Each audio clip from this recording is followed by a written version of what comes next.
আমার এই ভিডিওটি দেখলে আপনারা 2 ইঞ্চি, 2.5 ইঞ্চি, 3 ইঞ্চি যে কোনো মিনি হাতা কাটিং করে নিতে পারবেন। চলুন ভিডিওটি শুরু করা যাক। মোহরা যা থাকবে মোহরার হাফ, তার সাথে 1.5 ইঞ্চি যোগ। তারপর নেব লেন্থ যা থাকবে তার সাথে 1 ইঞ্চি এক্সট্রা। তারপর হাতা ডাউন করতে হবে।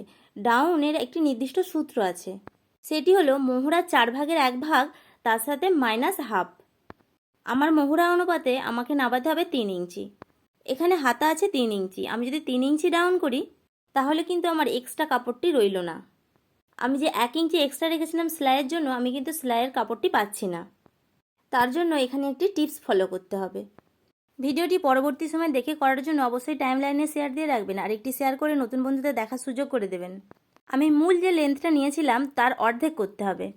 আমার সেলাই মার্জিন নিয়ে মূল লেন্থ হয়েছিল 3 ইঞ্চি, সেটিকে 1.5 ইঞ্চি করে আমি আর্মহোলের সাইডে একটি মার্ক দিয়ে নেব। তারপর কোনাকুনি করে মিলিয়ে দেব। এখানে প্রয়োজন মতো তালপাটও কেটে নিতে পারেন এবং ড্রয়িং বরাবর আমি হাতাটি কেটে নেব। এখানে কৌতূহল একটি অবশ্যই থাকবে, যেহেতু শুধুমাত্র আর্মহোলের দিকে বাড়িয়েছি, অবশ্যই হাতাটা খোলার পর বাঁকা লাগবে, কিন্তু সেলাই করার পর আর বাঁকা লাগবে না।